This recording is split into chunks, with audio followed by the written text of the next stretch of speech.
Welcome everybody to 52 Living Ideas. Today we're doing Jordan Peterson's Maps of Meaning, and Roger, Claire, and Victor are here to lead it off. So Roger, take it away. All right. Thank you everyone for joining us, and Merry Christmas and Happy Holidays for everyone. We did move this because otherwise we'd be doing this in the middle of Christmas. And let me go ahead and share my screen real quick. Can everyone see that? Perfect. All right, so today we'll be talking about grappling with fear. We'll be continuing our talk on the different games and archetypes, and specifically the how certain archetypes represent certain forms of fear are represented, and where they come from, and what's the possible solution that Peterson offers in this lecture.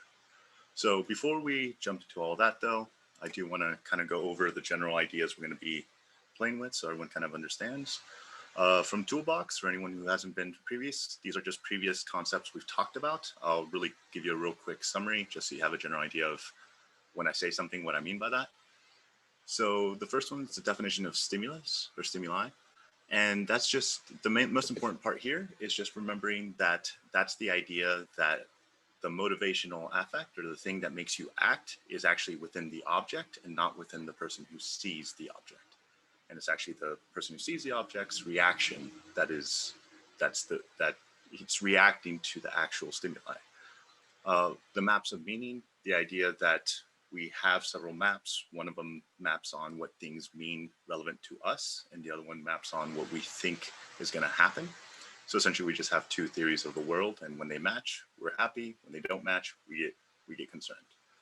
Hierarchies of value just means whatever you care about, you have to rank and order it by necessity. Something always has to matter the most. There's always a hierarchy of value. That doesn't necessarily mean that they can't move or change, but there's always something that is the priority, and that is actually what dictates your behavior and your actions, essentially. The next one is the world as a bivalence place. In other words, considering that you have a hierarchy, when you act upon it, essentially, if it's good or bad is determined by whether it helps you achieve what it is that you care about, what you value. So if you really value money, all actions that help you get money will be perceived as good or beneficial. All happens that hinder that will go towards the exact opposite. And finally, just remembering the great mother lens, in other words, chaos, the unknown. We're going to be talking a lot about that, mostly because today we're going to be talking about fear. And one last thing when we start, and I'll try to reiterate it once we get into it, but last time we gave a talk about this, there was a lot of debate. So I want to make sure we nip this in the bud real quick. The word sacrifice. Try your best to empty that word from its meaning, its previous connotations. Last time we gave a presentation on sacrifice, there was a lot of debate, mostly because of what everyone's own definition of what sacrifice was. Some people believed that sacrifice had to be very meaningful and extreme. Others believed it could just be, delaying gratification. For this presentation, try your best to just kind of see the definition that we're using rather than bringing in your own. Otherwise, it might be a little bit harder to understand what Peterson's trying to get at in this lecture.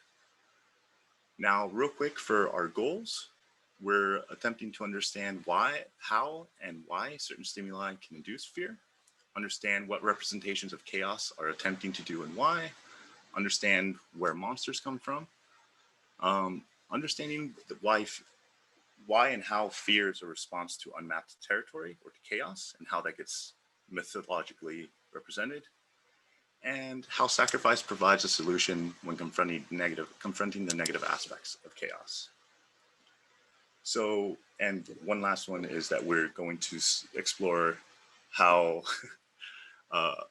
methodologically the explored world breaks down into several different archetypes and why. Now, if you have been before, or even if you haven't, as you can already tell, there's a lot more in this lecture than there normally would be.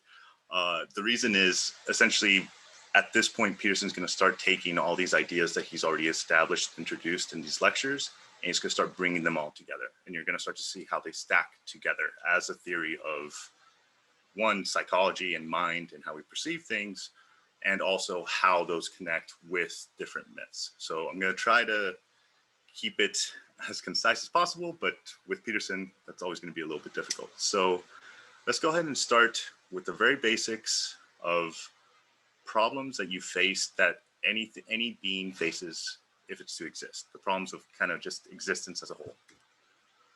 So Peterson points out to several problems. The first and the most basic one is, how is it that a being can survive in an environment when there's no information, right? In other words, for you to be able to exist, you as a human being, you need to at some point have already attained knowledge, not necessarily conscious knowledge, but knowledge that that oxygen exists in the world for you to be able to develop lungs to breathe oxygen. Peterson's really interested in, well, how does that happen? And the solution to this, or one of the solutions, is you essentially keep trying a bunch of random things. And eventually, whatever doesn't die is a solution. And then that one reproduces again. And this is essentially the basics of evolution, of evolutionary theory. That you try a bunch of different variations through mutation, most of them die, maybe a couple don't. The ones that don't continue. And as in that process, you start to gather more and more information about the world around you.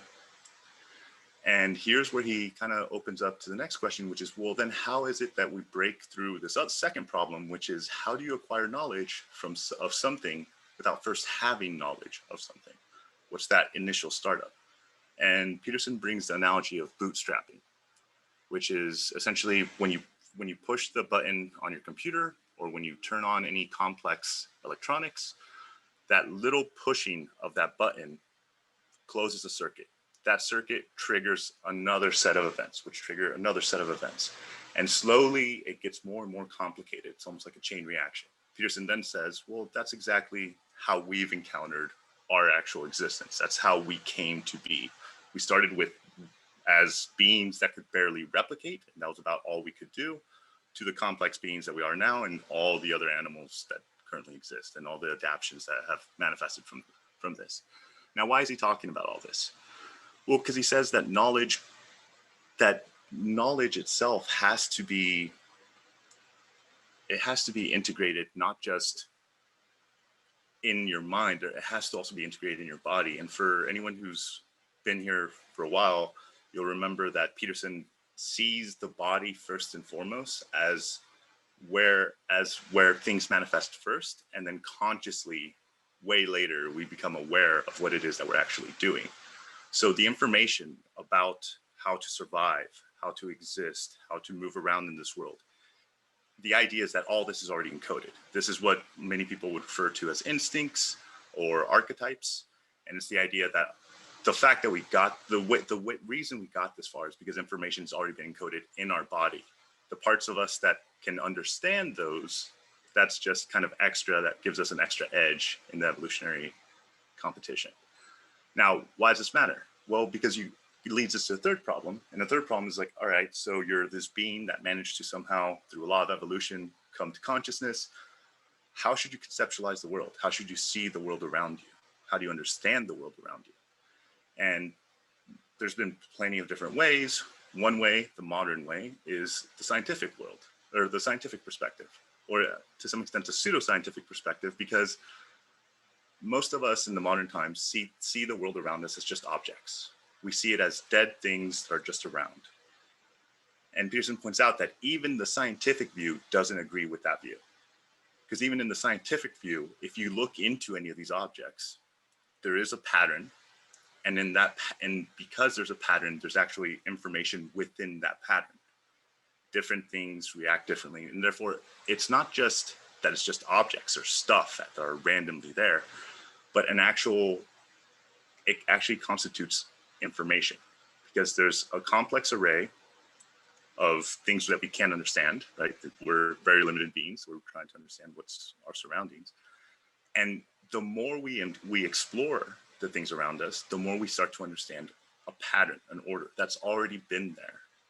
So all this is for him to get to a point that he's trying to say that it's just as reasonable to see the world as first and foremost a basis of information rather than just the basis of objects, right? So a very convoluted way to say that, a much simpler way would simply be, if you already exist, what's more important, understanding the external world or understanding how it is you're supposed to act in that world? How should you move? And that information is the information that you are trying to collect. But for Peterson, it's all action first. Behavior is what matters first.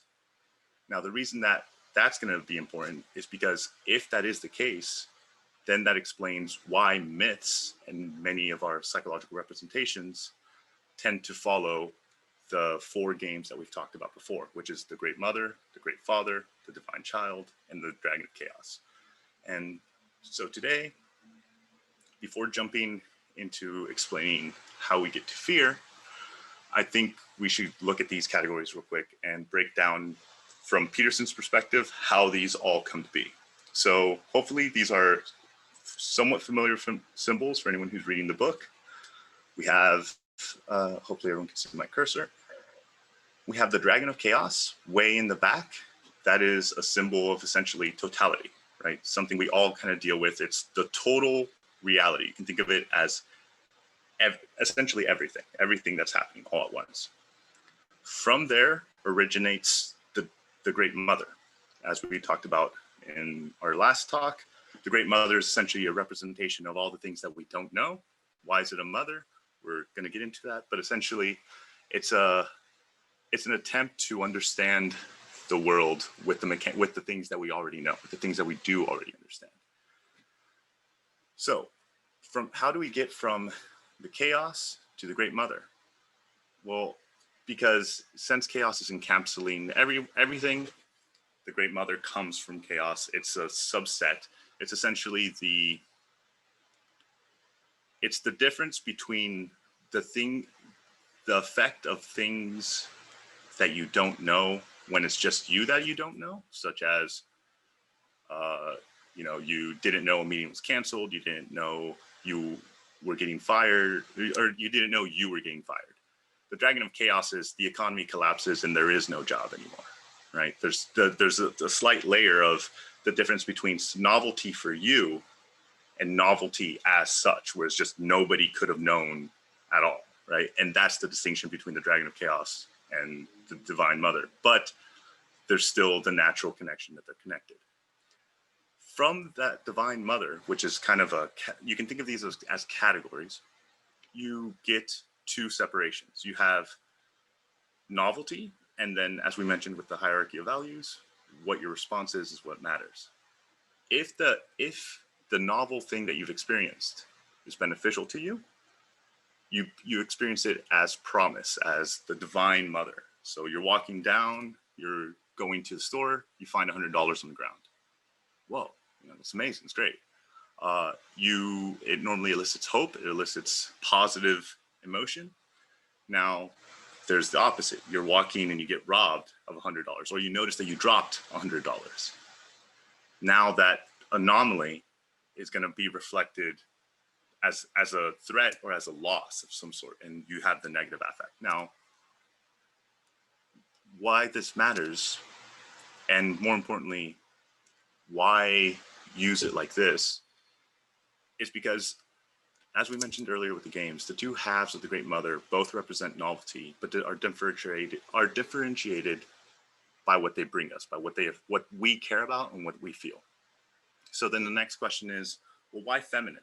Which is criticism is often thrown on Peterson's like, okay, Peterson just thinks women are chaotic, and that seems kind of sexist and oversimplified. And that's because it is sexist and oversimplified, because that's not what he's attempting to say at all. What he's attempting to say is, first and foremost, hey, traditionally speaking, there seems to be a constant connection between chaos and the feminine. And as in, the chaos tends to be gendered in feminine terms, not necessarily in a negative sense. As we've talked before, chaos is the source of everything positive and negative. So there's no negative connotation as much as just colloquially we have one. So Peterson tries to kind of explain what he believes is the reason for that. But it's important to understand that Peterson isn't making this claim as much as he's just kind of pointing out it seems to be a connection here. But there's a couple of points that he makes, and the first one is the feminine gaze. And to kind of get into this, the main idea is that for our species, women tend to normally be the gatekeepers of sex, especially traditionally. You can think before birth control, they tended to normally be the gatekeepers, as in they were the ones that would select the man. As the reason being that out of the two of them, they tended to have more to lose in having sex with men as opposed to a man having sex with a woman. And that's also, Peterson often throws the fact that you have twice as many female ancestors as you have male ones, meaning that your ancestors were much more likely to succeed in reproduction if they were female than if they were male, because sometimes men just didn't end up finding mates. So what does this have to do with these symbols? And what does this have to do with fear? And to highlight this, you can think of the study that Peterson points out, that if a man's looking at a woman and the woman's not looking at him, there's no reaction in his nucleus to come by, which basically just determines whether you should feel comfortable and want to approach a situation, whether you're relaxed and in pleasure seeking. But if a woman is looking at a man, that part of the brain lights up. Now, why does it light up? There's several reasons. One is when you're making eye contact with someone else, and I think we've all had this experience, there's a shared attention. You know they're looking at you, they know you're looking at them. So there's already an immediate connection there.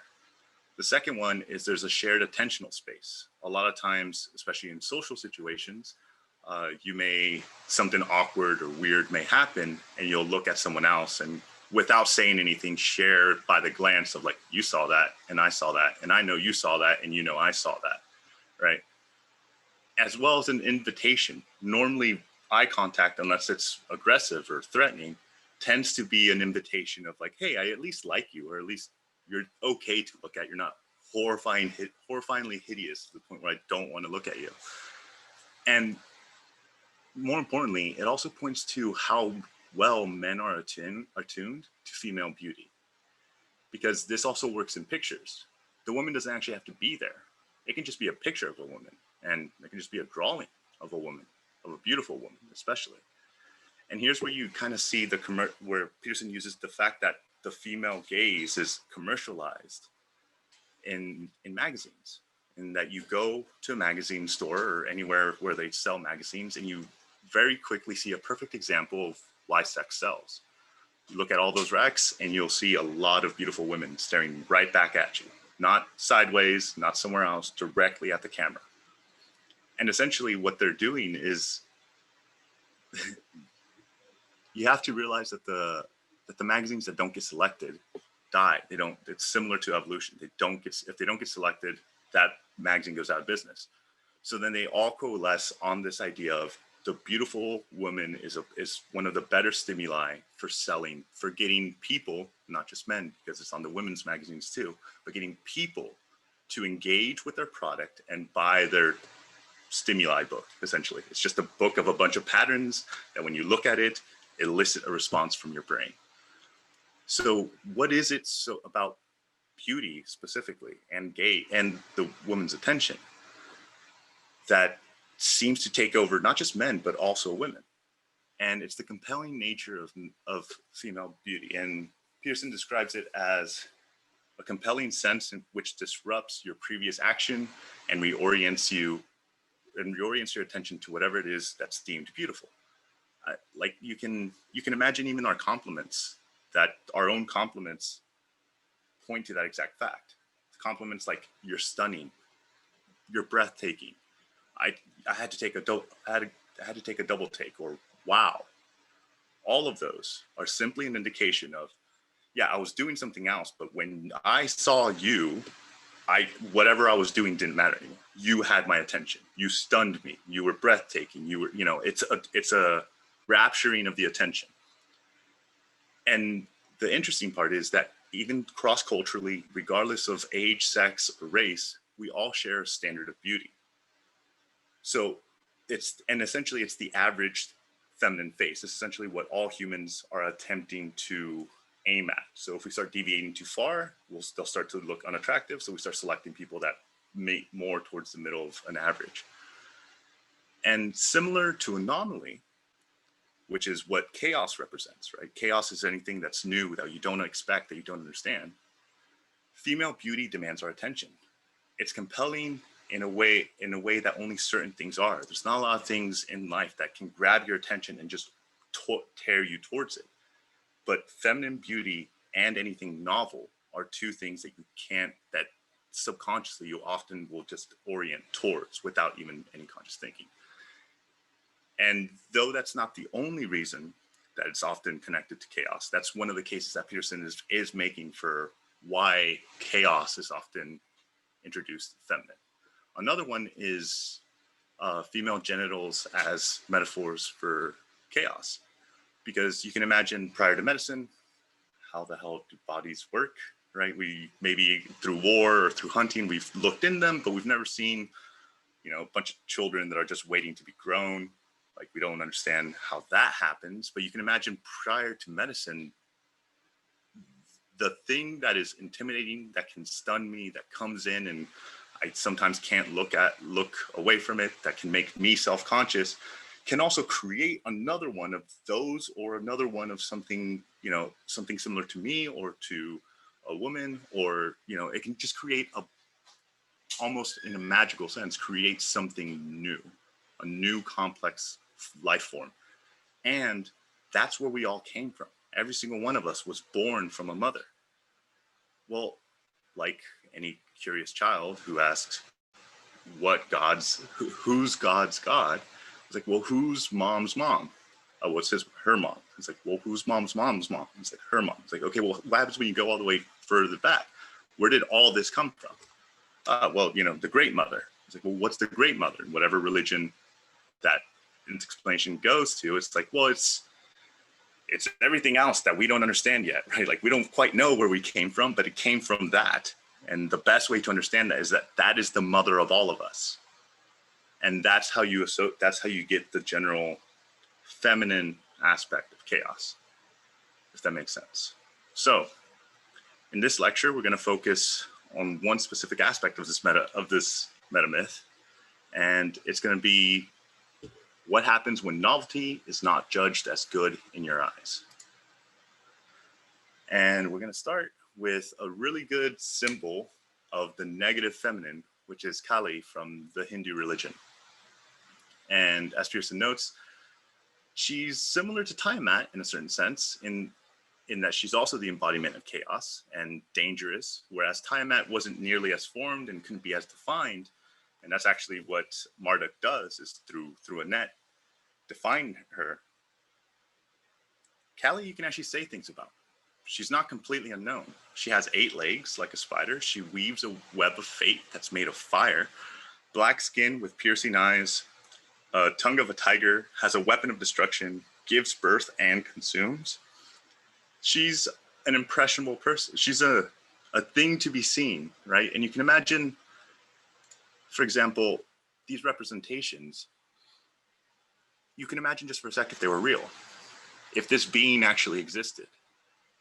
Even if you don't understand anything else about this culture, anything else about the religion, if that goddess was walking around in the street, you wouldn't be able to look away. But more importantly, if it looked at you, what would be your response? Right? You would become very self-conscious very quickly. You'd be very self-aware of like, oh man, I don't know if I can deal with the situation. You'd be frozen, you'd be scared.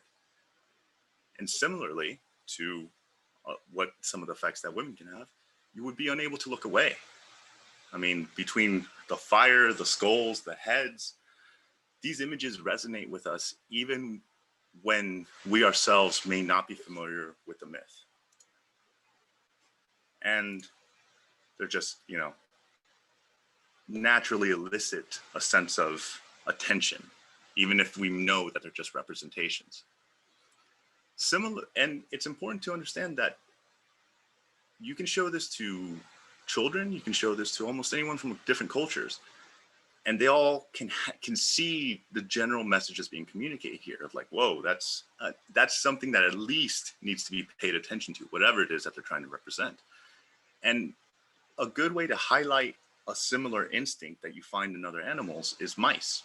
So this photo is what happens when you put a cloth that smells like a cat with a mouse. As you can see, immediately, as far as it physically can, it'll put itself. Even if the mouse has never seen a cat, even if it doesn't even know what it is it's supposed to be afraid of, it knows that whatever the hell that smell is, it cannot be good for me. I need to get out of here. There's something about that smell that elicits that exact effect. And chimps are actually the same. I'm about to show you a video where chimps show just their hatred for snakes, even with tiny little gardener snakes. So in the same way that the chimps cannot help but orient and give attention to anything that is snake-like, not even the snake itself, but anything that even appears to be a snake, the representation of Callie captures our attention as something that we cannot look away from. In the same way, in similar effect to the feminine beauty, it compels our attention. Similarly, in the same way the mice know what to fear, even though they may not know what it is that is being feared. Callie is a stimuli that's composed of several other stimuli that all represent danger within the human mind. So what is it about Callie that makes her so creepy, so scary? And before we go on to that, I do want to show you what happens when chimps find a snake in their garden. Let me know if you can hear this. Although I think it has text. There is no sound. There's no sound? There is a setting in Zoom that lets you change that. If you go to audio setting. Well, I don't think it's okay. We don't need sound. I think it has. So right now they essentially start to warn each other and giving each other alert that there's something wrong. The males go in to check and they orient towards it. As you can see, there's a lot of commotion. The entire trope surrounds it, but doesn't get too close except for one. And that's another thing I want to discuss, but we can talk it later, is the heroes in the animal kingdom, where normally there is a few brave males that will risk their life to explore unexplored territory. So you'll see the one he's asking for help. It's a submission movement. It's asking for help and assistance, essentially indicating, hey, there's something here we don't know how to deal with and we don't like. The law of calls, of danger. And this is another important, depending on the size and type of snake, they may avoid it, attempt to kill it, or eject it from the enclosure. In all the ones that I could find, almost all of them are small snakes. So they're not as scared of it, but still very agitated that they found one in their known territory. And you can see the reaction quite quickly. It's an attempt to secure their known space and make sure that's safe. Also a lot of comforting going on.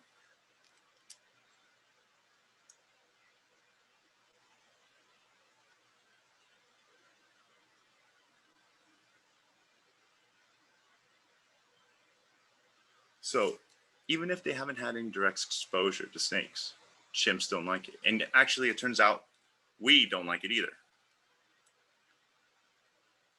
But here's an important takeaway. They're still calling for help now. However, the threat is just a picture of a snake. It's a pattern that they're recognizing. In the same way we recognize beautiful women on magazines, in the same way we can recognize other symbols through patterned light, the chimp can recognize its own threat. So it seems to be that we have stimuli that we'll naturally react to without any prior learning, without any prior training. You can actually sometimes probably have experienced this if you ever go for a run or go somewhere where you don't know the domain and then you run into a stick. You will react and jump away way before your actual brain even sees the actual stick. What's happening is there's a underlying interpretation of something snake-like, get out of the way. And it's not until you're actually at a safe distance, when you've already gotten out of the way, that your conscious mind actually starts to catch up. And it's like, oh, why did I jump? Right? And then you have to reassess and be like, oh, it's just a stick. That's okay, right? And you just keep going. But that necessity and that impulse of that, the power of that stimuli for behavior is still there. So what is it that makes myths collections of stimuli? Well, one example, the example we're using of Callie, you can break down that image into what it is that, or what her components are made out of. What is it that you see when you see Callie? Well, you see blood, you see broken bodies, you see sharp teeth. She has a tiger's tongue, so that, that's not a good sign. She has a web of fire behind her that she creates. There's skulls that she wears, which is also not a great sign. She has a skirt of hands and of arms, and she also varnishes a weapon of destruction and is spider-like, has 8 legs. All of these stimuli, similar to the snake, similar to the smell of a cat, elicit a fear response from us, as not necessarily in seeing the symbol, but what the symbol represents. That if we ever did see those stimuli in person, it would naturally elicit an actual fear response. All of these are indicators that anywhere there is danger for a being like you. It indicates you may be in a situation that you can't handle. And naturally, once you've experienced that, the response to that is fear. Callie is the amalgamation of stimuli that represents how it feels to encounter negative affecting anomaly. When something new happens and it's really bad, it's the equivalent of seeing some goddess walk in with skulls hanging from her head. It can scare you just as much. It makes you feel just as much. Peterson really likes this comic. He's used it several times in several of his classes. And if anyone can't read it, it says it's Fat Freddy's cat. This guy's just moved to the country. They used to be in the city. And he pulls out his cat and he says, "Our new home, it's the country." The cat goes and sniffs the tree and immediately just runs. And I can't remember the characters' names. One character asks the other, "Where'd the cat disappear to?" "Under the house." And then the cat thinking, "You'd hide too if you smelled what I did." But the important part here is look at how its fear is represented. The fear isn't an actual animal. It's an amalgamation of stimuli that would all indicate threat for an animal such as a cat. Sharp fangs, antlers, a skunk's tail, duck's feet, claws, right? In the same way that that's functioning, you can think of that also as the negative representation of Callie and the dragon of chaos, as to why dragons are seen as the ultimate big thing that you got to defeat, is because it's essentially an amalgamation of all our predators. Birds, it's winged. Fire, which killed us a lot, it breathes it. It has claws like many of our predators did. It has massive teeth. It's bigger than us, which is also not a good situation to be in. And it's essentially a mix between a snake, an alligator, and anything else that used to eat us. So kind of seeing how these myths start to amalgamate, and these gods are amalgamations of stimuli that elicits an unconscious response from us. And where do we see this most, or where can we see this most? Well, for me personally, when I was in the Peace Corps, they're very superstitious and they believe in ghosts. And one day they asked me to, because I didn't believe in ghosts, to join them in the rice field. And if you ever want to start to believe in ghosts, go out at 2 a.m. and stand in the middle of a rice field with a place that has no electricity.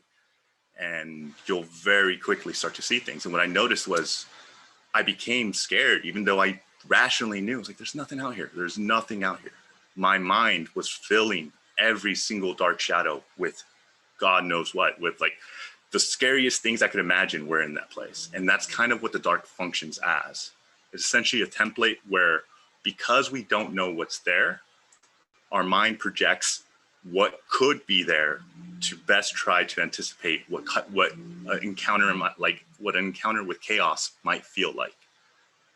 So, for example, and I've used this example before, but you're in your house, you think you're safe, you hear something else in the room, a thought in your mind pops up. It's like, what if it's a serial killer, right? A serial killer just happened to break into my house. Now, the chances of that aren't likely, but the behavior that you might need if it's a serial killer, it's pretty similar to the behavior that you might need if it's literally anyone you don't want in the house, right? It's the exact same behavior. You're going to need to get them out, and you're going to need to get them out now. So it's more of a prompting of a behavioral pattern that you're going to use to respond to it. It's an attempt to prepare yourself for it. And this then leads us to why kids are so afraid of the dark and why it's a very common fear. It's not so much that they know that there's a monster there. It's that because they don't know what's there, they have to try to imagine what could be there. And because we all like staying alive, and the worst case scenario is that we die, we naturally have to imagine, well, how could that thing possibly kill me? What could kill me if it was a giant monster that could eat me, or it could kill me if under my bed was a giant monster with big mouth that could just, completely swallow me whole or swallow everyone whole. And even in this, Peterson points out that as children grow older, they learn what cultural or regional representations can be used to communicate that fear. We use those symbols essentially, as he said, is like they go from, some random scary monster that you can't talk about to, oh, it's a vampire. Oh, it's a skeleton. And it's not so much that the child is saying, the reason I don't want to go downstairs is because there's a skeleton down there. But he's saying, the reason I don't want to go downstairs is if I go downstairs, there might be something that is as scary as a skeleton. And I don't want to do that. Like, that sounds horrifying. And that's what that's what monsters are. They're essentially an attempt to try to articulate what it would feel like if we encountered something that we really don't want to encounter. It's like, oh, what would it feel like if you could imagine, Freddy Krueger appearing right behind you. It's like, it would feel like that. That's exactly what it would feel like, right? So we by default are afraid of the unknown. So naturally we're tempted to be safe. But as our next myth is about to show, that's also not always a good option. So for this next bit, I'm gonna turn it over to you, Victor. Got it. Give me a second.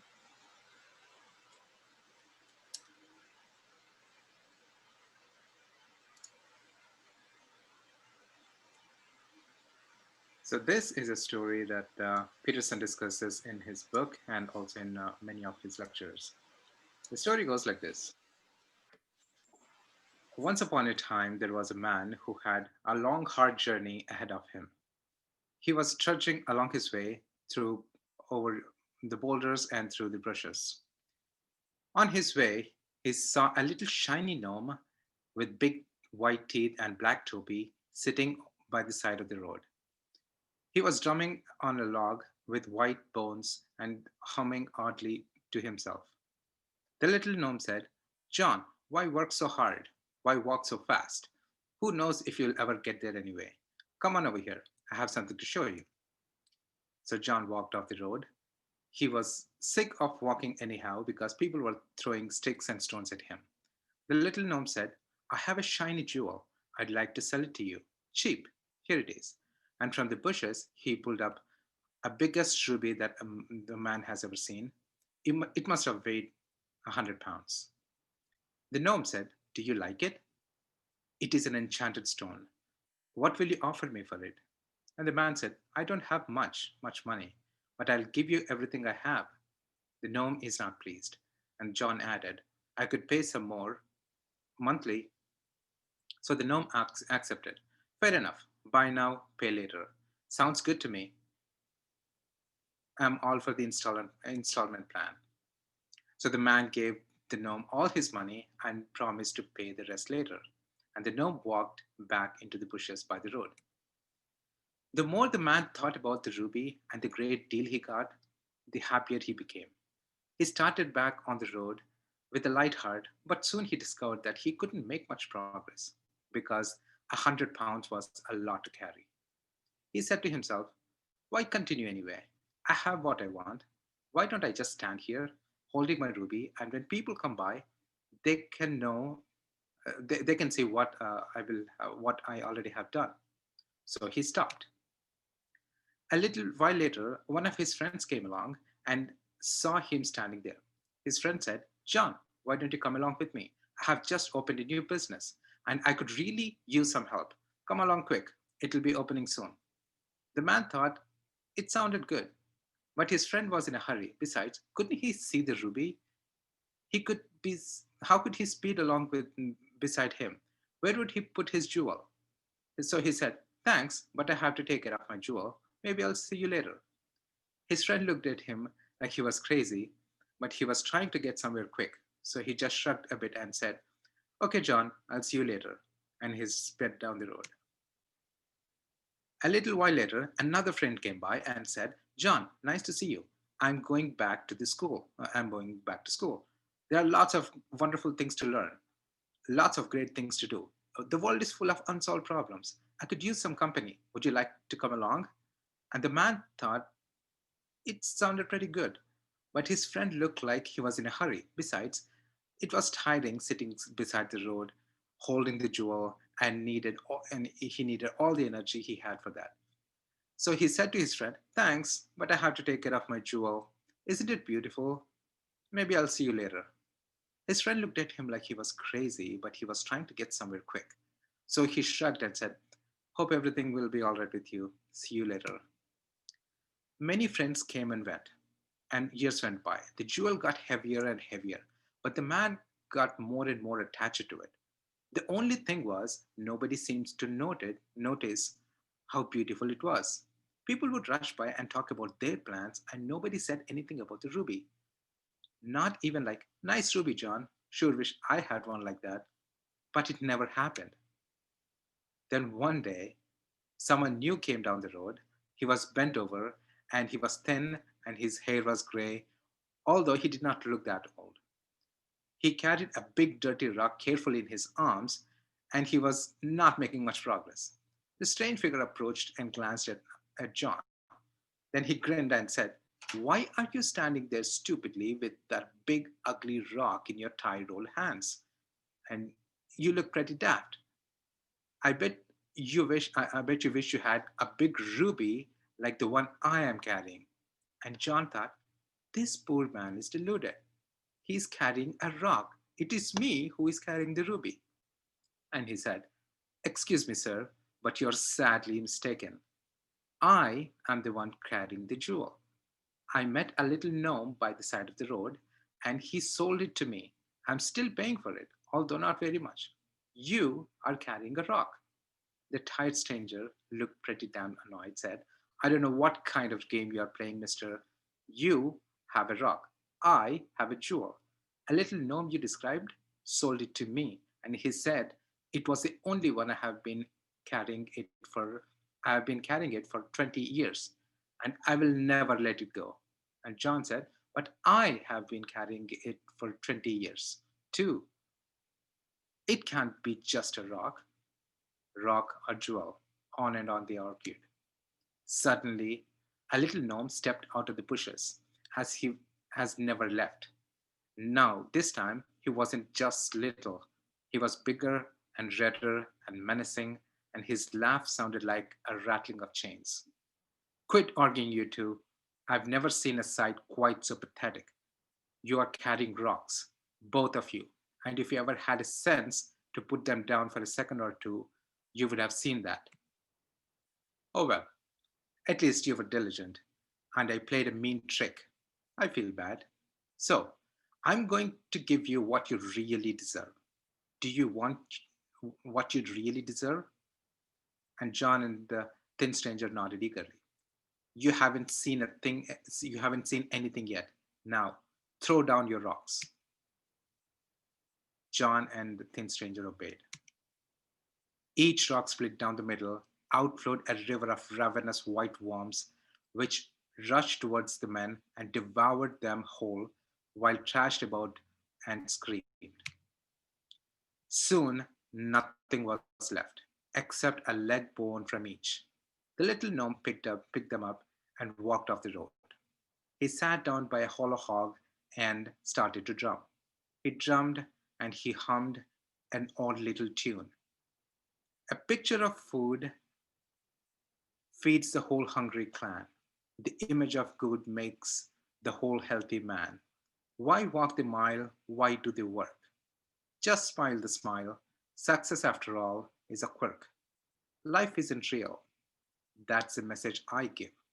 It's easy that way. Plus, who wants to live? And that's how the story goes. Thank you, Victor. Great slides, as always. Thank you. So, jumping right back to his actual story then. What's Peterson, for anyone who didn't see the lecture, the context is that Peterson had a client who didn't want to mature, who didn't want to let go of some parts of his life. And you can see this is all represented within the character of John, the main character. And you can kind of see that within that context, the story makes quite a lot of sense. John is someone who has found something that he perceives as something of great value. As we've talked about in the hierarchy of values, the ruby is at the very top. It's the thing that is most important to him in his life right now. As other friends approach and offer him alternative opportunities, he declines them. And he declines them for the sake of the thing that he believes is more valuable than taking those opportunities. And the troll is actually exploiting and taking advantage of this. It's kind of the manifestation of the natural dark side of humans of wanting to not live life, to not take life seriously, to not worry about life, to live a carefree life. And in the end, it becomes a cyclical process, right? The gnome or the troll takes the victims and uses the new bones to keep drumming, implying that he was always doing this and will continue to always do this. In other words, it's always a trap that you could fall in. Now, what is the story about, and why did our hero fail? And what does this have to do with fear? Well, to get to that, we have to talk about sacrifice. So I typed quite a lot on this one because there's a lot to go. So bear with me, but I'll be kind of reading from my notes a lot more. But essentially, it's not the official definition of insanity, but it's the well-known one of the definition of insanity is doing the same thing over and over and over again, expecting a different result. Why is that the definition of anxiety? Why do we see that as a nugget of truth? And it's essentially this, and it's highlighted within the story, is when you do the same thing over and over again, what's actually happening? So for John, he got the ruby to show off how cool he was. Every single time someone didn't notice it, he would remark, that's like, can't they see how badass this 100-pound ruby is? Have you ever even seen a 100-pound ruby? Like, this is amazing. And it wasn't getting the results that he wants. It wasn't getting the approval from everyone else. No one else seemed to even see the thing that he valued as valuable. So what would you do? You can imagine yourself in this. Imagine you have tried to plan out in the world according to your theory of the world, and it's failed. And you implement the plan again. In other words, you keep the ruby, and again, it fails. Why would you continue to try? It's because you're afraid of noting that the fact that your plan failed implies that your map is lacking something and you have no idea where. In other words, what you think, how you think the world works, the prediction that you were able to make out of the information you've collected so far is wrong, because what you thought was going to happen didn't happen. Now, how do you fix this problem? Because it could be that the plan that you made is the actual problem. Or it could be that the outside world, something else happened and ruined that plan for you. There's only 2 points of failure, right? Like either your plan was wrong or your plan was right, but some miracle happened that stopped that plan from playing out how it should have. And this is what I call the trap of Cain, because it's essentially the same viewpoint that Cain takes in the Bible, is that you essentially only have 2 options. If it's your plan, if it's what you were trying to achieve and what you thought was going to happen, then that means that somewhere there's a non-insignificant error in your theory of the world, where the location, the effect, and all other information is unknown. It might be a small error, or it might be a catastrophic error. And if it's a catastrophic error, the map may not even be able to be salvageable. You may have to completely remap everything that you actually understand about your world. This is something you've been building for years, if not your whole life, if you've kind of always been living the same life. And because it's so much time to collect all this information, because it takes so much time to create this, our minds have developed a way to hurt us if we have to sacrifice it, right? You don't want to just throw away plans. There's a good reason why you shouldn't. And though this sounds super abstract, though this sounds really heady, we've all experienced this. You've experienced this if you've been cheated on. You've experienced this if someone passed away unexpectedly, where your plan no longer is accurate enough and you never accounted for something you didn't know. You've experienced this when you've had to let a dream die. They're all painful, and normally it's relative to how important it was to you, that is just how painful it is. But those plans and that understanding of the world, there's a good reason, and I think this is why Peterson makes the case that like Kane's point of view is understandable, even though it's not fully correct. It's understandable because it's like, dude, it hurts. It hurts a lot to give up on something that you think is right, to give up on something that you think is important and valuable. And then, because the next question then becomes, well, what other option could you come up with that could also at least solve the problem? And that's option B, and here's the trap. That there's nothing wrong with the plan. There's something wrong with the outside world that's not making it work. We should just run it again, and this time it's going to work. And then it doesn't. Well, it didn't work, but that's because I didn't know this part. Now I know this. We're going to do it again. And then there's another problem. And it's from this that you start to see the downside. It has the downside of wasting your time and executing the plan that doesn't actually have an advantage, but there's no actual pain. You can continue to believe that you think you understand the world. You can continue to believe that you think you're oriented correctly.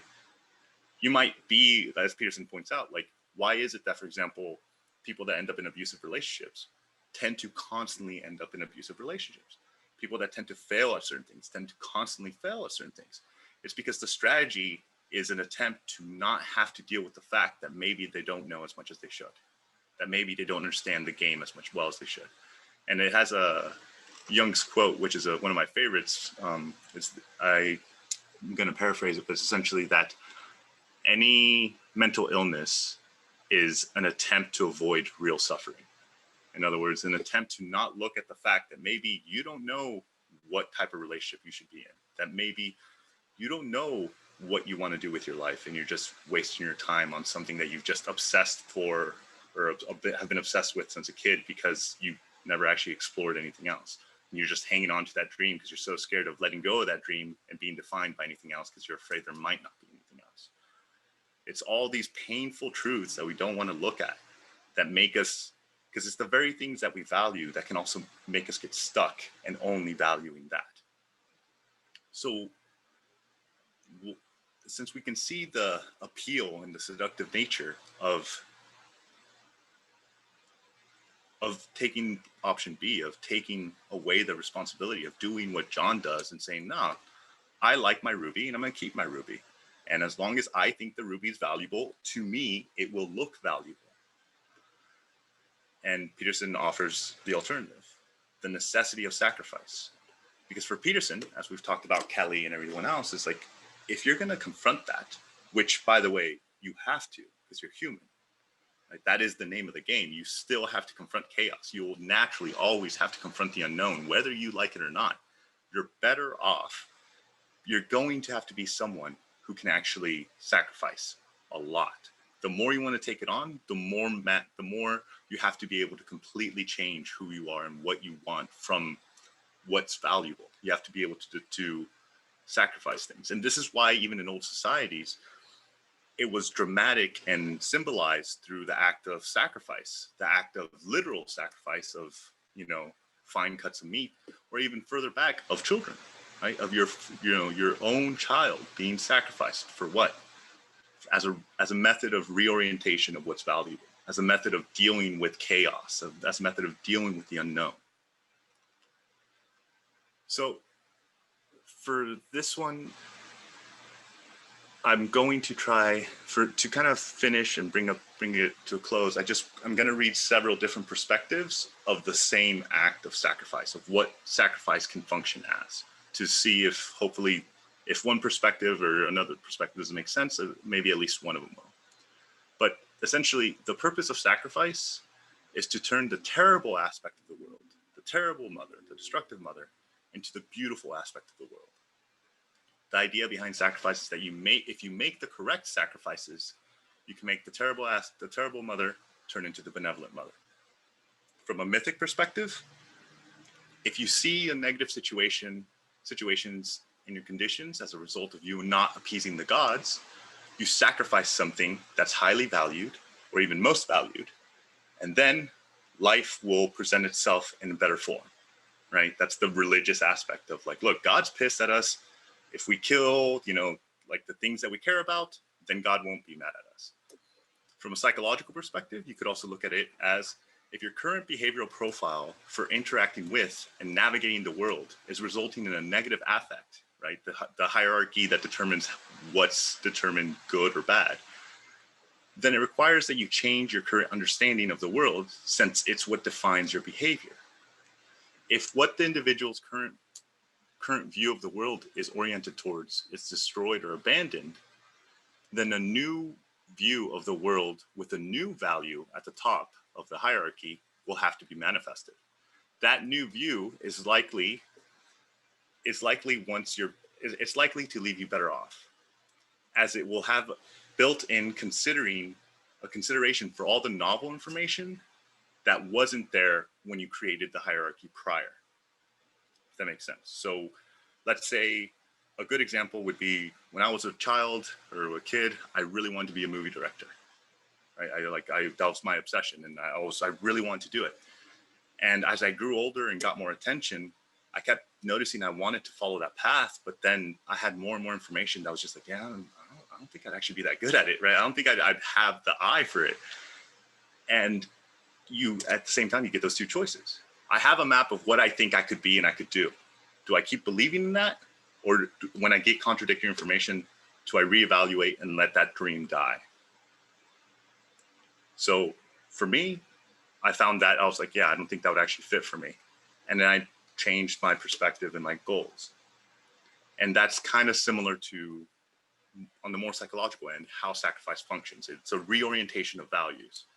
If you want to look at it more from a mapping perspective of Peterson's point of view, the results of the environment keep leading you to the same situation that's deemed undesirable.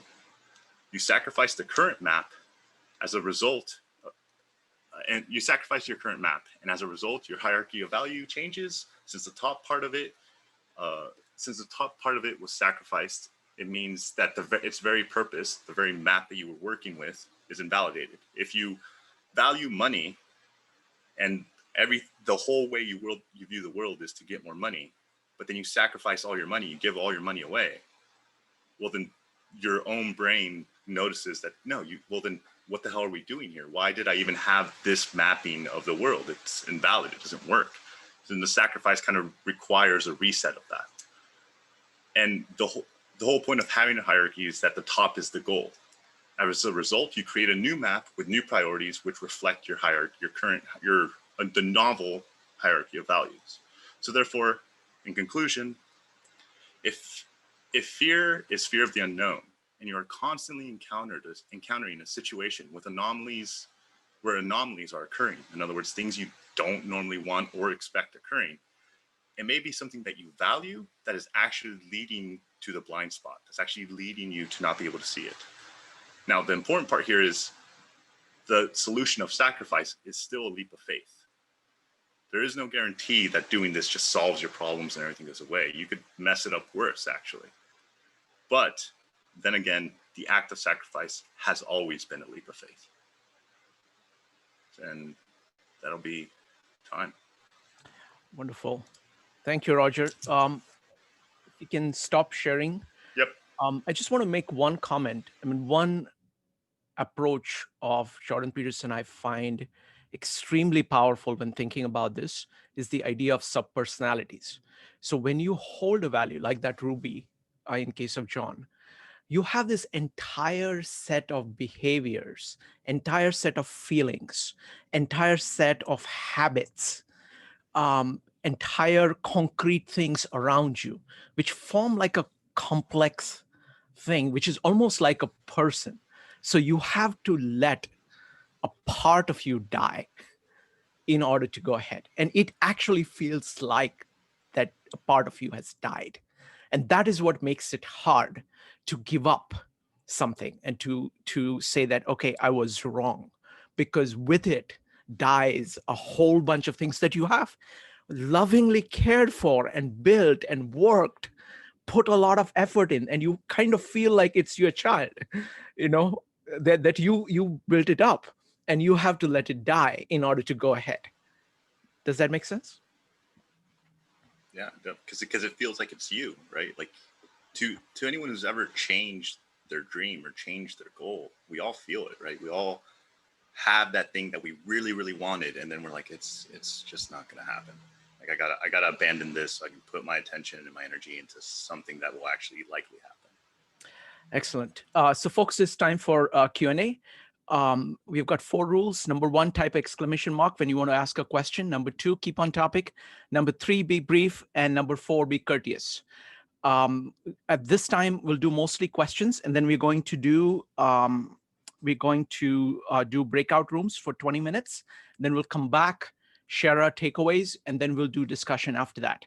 So we're going to start with Katin first. Katin, go ahead. Hi, thanks, Roger again, and Victor. I haven't read the book, so my question might be, anyway. So how do you know that you are not aligned with this internal map? So you draw your own map, and if it's aligned with the universe's map or whatever you call it, you shouldn't have like a conflicts, etc. So how do you know that it's the right or the wrong map? Do you get like the conflict is the indicator?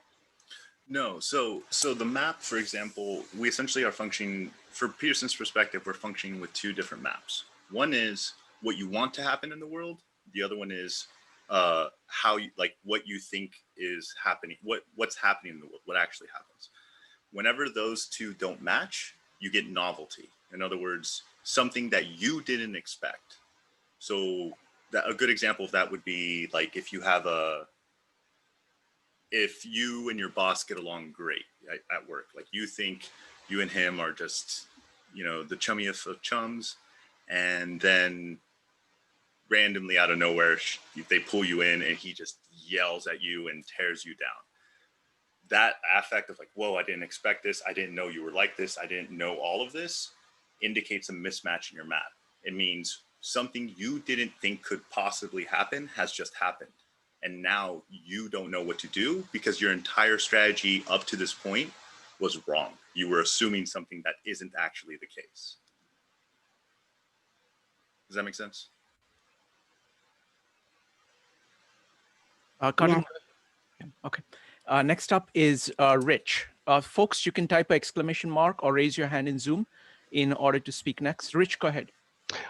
Yeah, I I understand the concept of evolution in terms of trying, things being changed randomly, and those things that work fine and gradually the species evolves.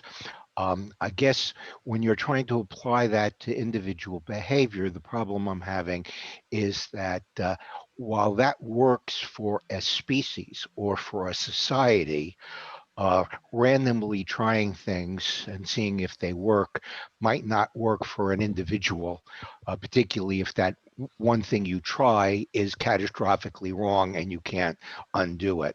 So, I mean, do you have any observation with respect to Peterson, since, he is into, psychology, and that tends to be related to people as opposed to, evolutionary biology? No, yeah, to to make it very clear, Peterson's not saying you should just start trying using evolutionary strategies to solve your problems, because that's going to take you forever. There's a reason it took us so long to even get here, right? I think from that point, Peterson's just more trying to make the point that we have this problem of information and where information comes from and how we attain it. And then also, what is it? How do we understand the world around us? And his point is more that because of the evolutionary process and the fact that we have embodied information, one of the better approaches to see the world is as information. And his point is that if you can see why that would be valuable, especially from an evolutionary perspective of survival, then you can start to see why these amalgamations of stimuli and mythologizations of these archetypes are constantly happening, right? There's a consistent aspect of life. Like Kali, that representation of chaos, is something that can be understood and is experienced with all human beings, because we all have limitations of what is known. And when that is encountered, we all respond quite similar. And it's actually the fact that we respond similar is the reason we can even communicate at all, right? So it's by no means is he saying that we should just start trying random things and seeing what sticks. It's a very high risk, low reward, such strategy that would be employed. Let me add something. I'm a big fan of evolution. So what he's trying to point out is a pattern in life, that living things, even before consciousness, the way it operated was through these 3 steps of Darwin. You create something like yourself, grandchildren like grandfather. Second is that there is a variation, and third, there is a natural selection. Now, what happens is that with the development of consciousness, the living beings they create a feedback loop, which is shorter and shorter. So you actually see things and you respond to things, even at a pre-human level. At a human level, you are doing something even higher. You're doing almost simulation. Ideas are saying, if I were to do this, what would happen? You're kind of doing these mental simulations, and you're letting bad ideas die instead of you yourself dying. So it dramatically makes us able to deal with change and do that within consciousness and within kind of thinking, was it actually right? I'll speak it out to other people, get feedback from other people as a way of doing that. So it's a way of, the progress of evolution is kind of increase of the level of consciousness and increase in the feedback loop, and making it more and more quicker and less painful than death. Okay. Does anybody else have any more questions? Otherwise, we can do breakout rooms, and then we can come back for this. So Lizzie, you're next. Yes, so I actually have a question. So I understand the story, about John is basically like, in modern world, is what we said, like people are afraid of getting out of their comfort zone, right? Because they're so used to what they have, and then they're not sure about if they give up, if John gives up that ruby, he's not sure that what he will be facing if he runs with his friends. But I think I will have another question is like, suppose John kind of feels like, oh no, people will not look at my ruby, like my map doesn't align with, what's actually happening in the world. But I think a lot of people are actually facing the question is, when should I give up? Like after seeing so many times, like other friends are running, but then when is the right time to give up? And I think that's actually the part that bothers a lot of people. It's not that like they know that they should give up, but they don't know when. Yeah, I don't know if Peterson himself has a solution for this. I have a personal solution for this, and that is that once you've attempted the honest best that you can at something, and you continue to get feedback that it's not enough, that for me is when it really becomes a question of whether that's worth the effort still or not. Whether if you gave everything you could to attain that goal, and it was still stopped, that's at least the point when you really start to question the validity of your entire strategy, right? Because like, well, wait, should I even be doing this? Should I even be trying to achieve the goal that I'm currently trying? because I just gave it everything and I didn't get that close. Now that's not always the case, right? Sometimes it may just be you need practice. It may just be you need to develop more or something like that. But there's never going to be one all-encompassing strategy that wins at life. It's more a matter of trying to find your best shot at it. And your best shot at it is always keep in mind that futility is a good lesson to know. That you can be aware of, like, some things are just not going to happen. And though it may matter at the time, sacrificing it allows you to care about something else and gives value to something else that may actually be achievable and may actually give you something, as opposed to just constantly attempting and failing. Next up is Joe, Jeff, and Japiero. Joe. Yeah, I mean, I guess the thing that I'm just struggling with a little bit with this chapter and this section is the idea of fear and how it's evolved over time. Because I see fear, when you're talking about an evolution, you're doing it there's a risk in the sense that survival is at risk. But fear in today's society has changed completely. So I'm guessing, like, I'm just trying to figure out what's the framework for which you really, how do you define what, I guess, your value system in today's world versus using evolution like as a baseline. Like, so I'm not explaining this clearly, but there's a distinction between, it doesn't seem like I'm not seeing the evolution of fear as a valid way of actually, I'm trying to think how to say this. It's not clear to me how you should engage with fear in today's world versus the say 1,000 years ago when we were talking about survival. It's just, to me, it's not clear that what is failure in today's world versus what is failure before in social systems. And I think social systems impact how we look at the world. And so I don't know. To me, it's just not clear to me that it's the same fear that we have at the beginning of time as we do now. So, and I think that that's just a different way of looking at the world. Yeah. Does that make sense a little bit? I mean, So yeah, let me see if I can throw your question back at you, and you'd let me know if I got it. So what you're saying is, like, yeah, we evolved and all that, but the fear of, like, having to find food, having to find a mate, having to find shelter is not the same as, trying to climb the corporate hierarchy at your job right now. Exactly. Things like that.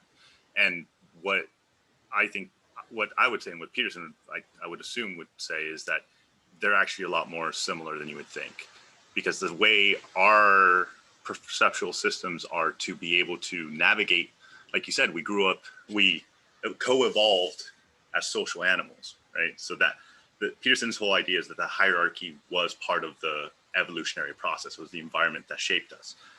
So how we adapt, and the time we feel fear is we make a plan of what's ideal for us, and then we act it out.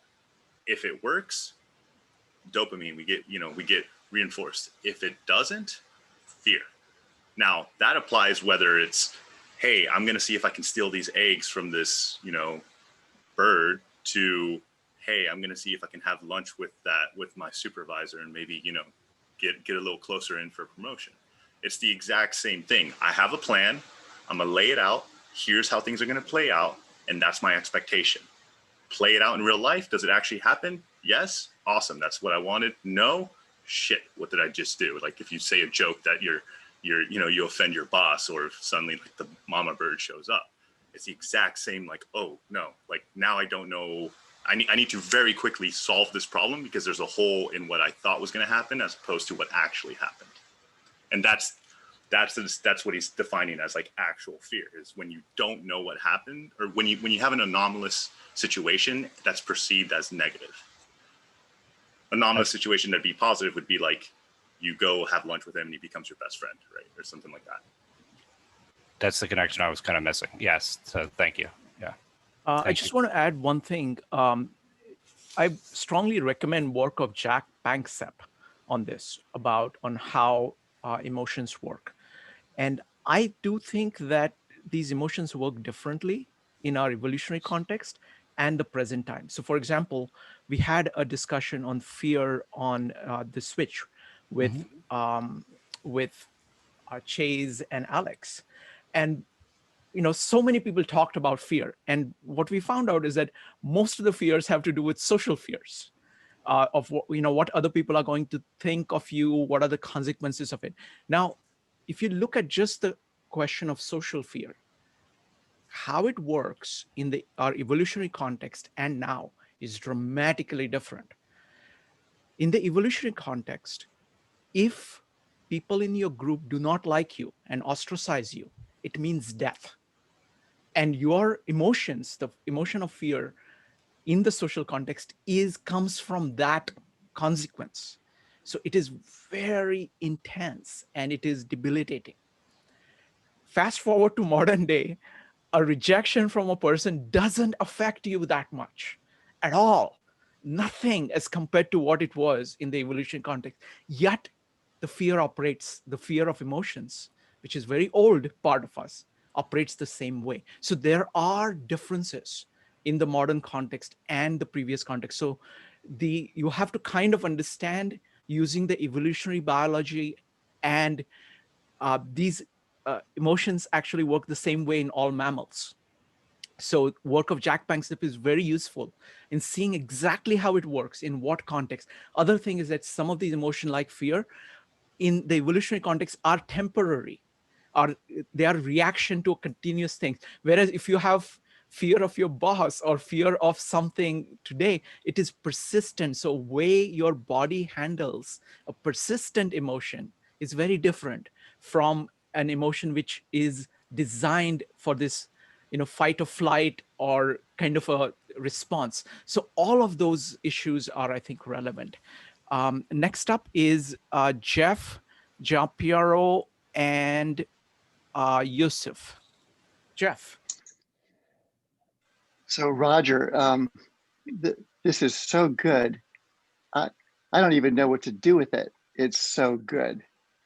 So thank you for wrestling it to the ground as far as you have here, this dragon. Trying.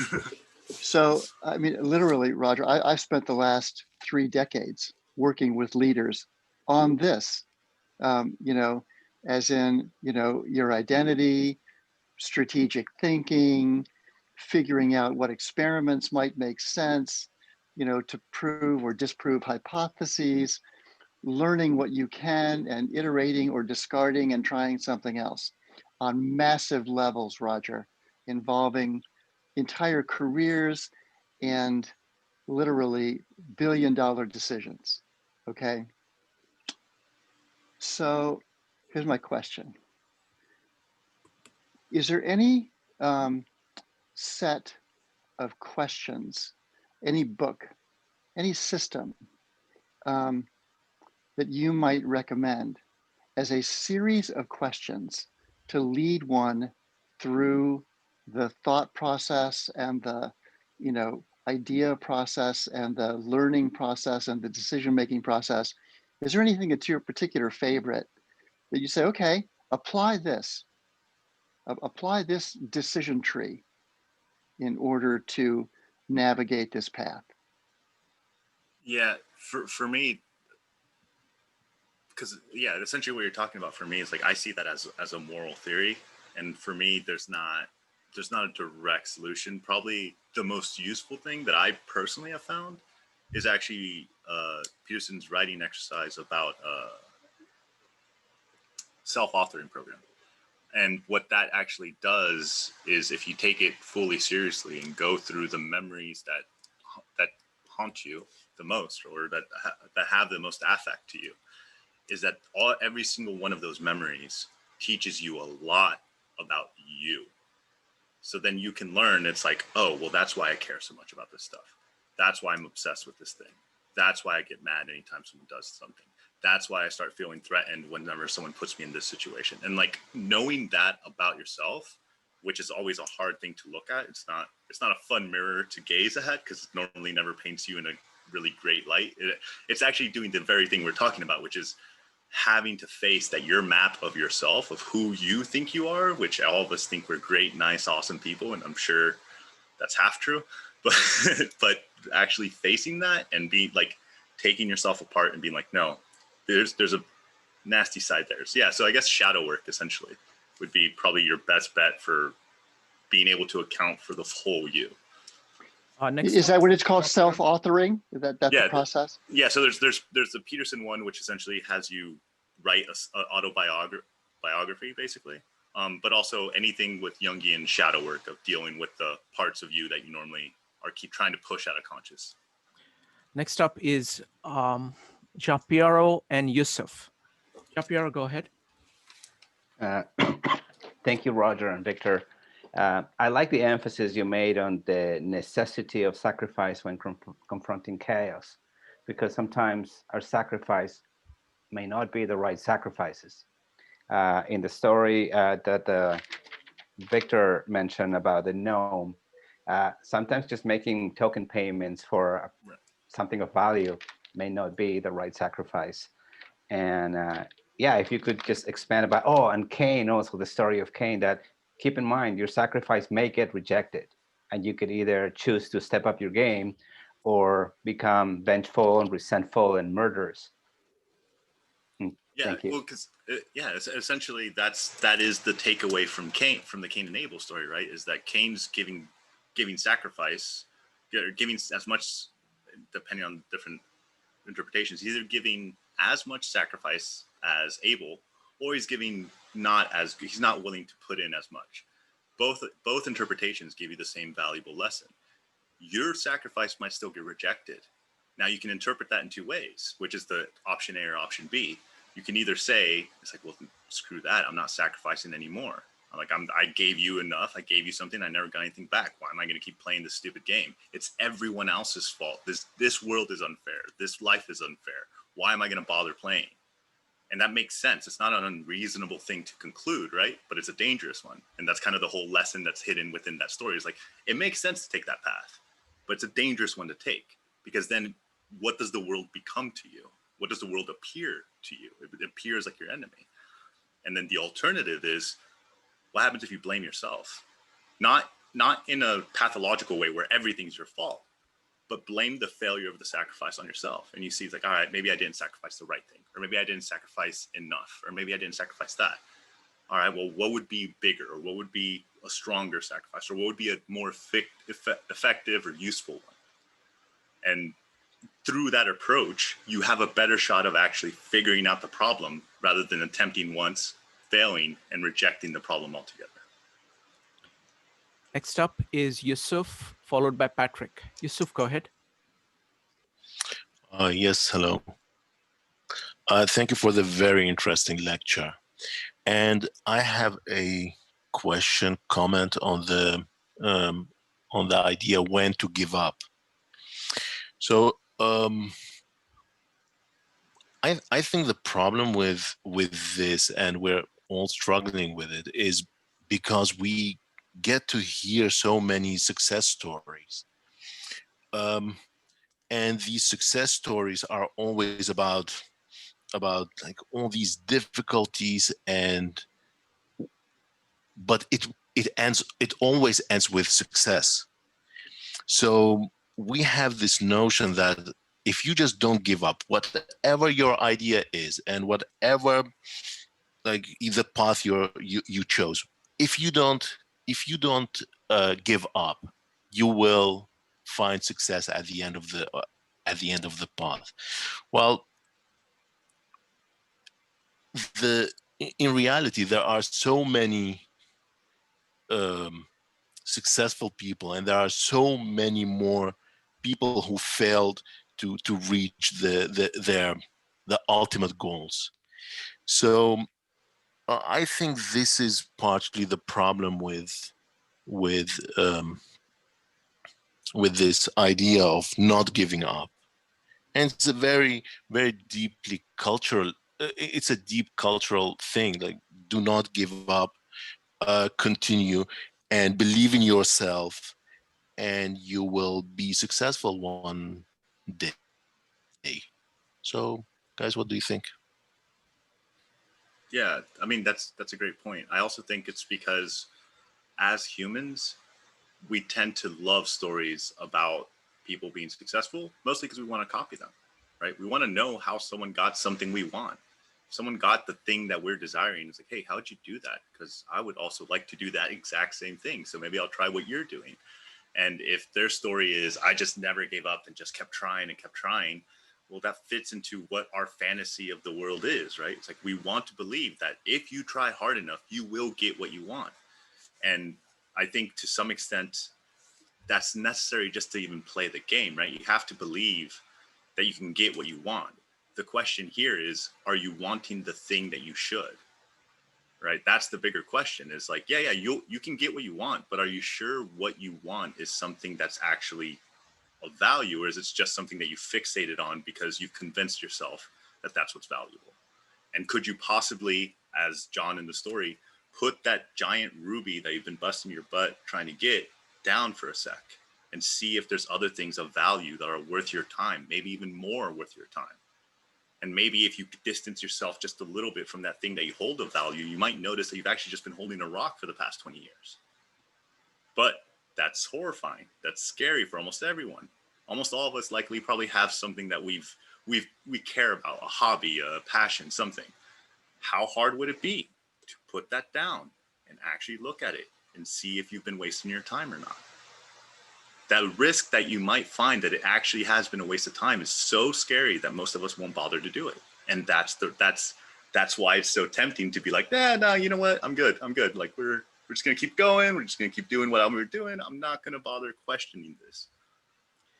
Well, next up is Patrick, followed by James. Patrick. Hi, Roger. Hi.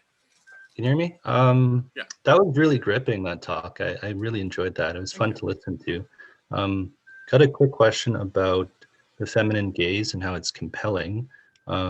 Psychologically, how is that different or similar to when you're compelled or your attention is diverted towards an object of which you fear, like the snake or the cloth with the scent of a cat for the mouse, or even darkness, which you will visualize, like imagine the worst possible case.